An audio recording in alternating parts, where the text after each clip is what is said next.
अस्सलाम वालेकुम दोस्तों, कैसे हैं आप? ठीक हैं दोस्तों।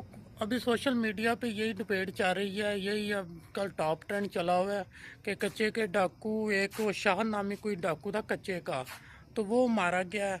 तो उसकी हमायत में सोशल मीडिया पे इतनी वीडियो डाली जा रही हैं कि जैसे अल्लाह माफ़ करे कोई फरिश्ता था वो, और उसको जी कहा जा रहा है कि जी वो बड़ा रहम दिल डाकू था, वो अमीरों से लूट के गरीबों को देता था।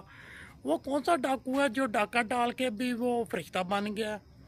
तो और उसकी एक और बड़ी वजह मैंने फिर बाद में देखी जी, उसके नीचे लिखा आ रहा है कि ये जी इमरान खान का बहुत हमायती था।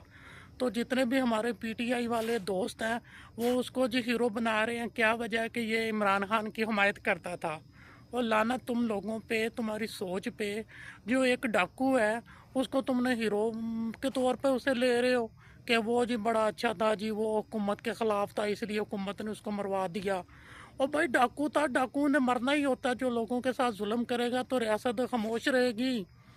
तो अभी जी पीटीआई वाले उसको जी ये कह रहे हैं वो जी हुकूमत के ख़िलाफ़ था, इमरान खान की उसको हमायत करता था, इमरान खान की वो बयानिए की, इसलिए हुकूमत ने उसे मरवा दिया।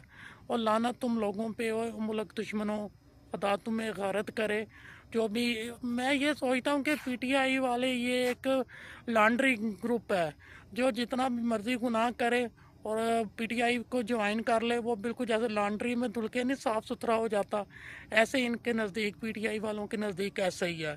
खुदा तुमको गारत करे जिसने पाकिस्तान का बुरा सोचा, पाकिस्तान की फ़ौज के बारे में बुरा सोचा, जिसने पाकिस्तान को तोड़ने की कोशिश की, अल्लाह पाक उनकी नस्लें बर्बाद करे।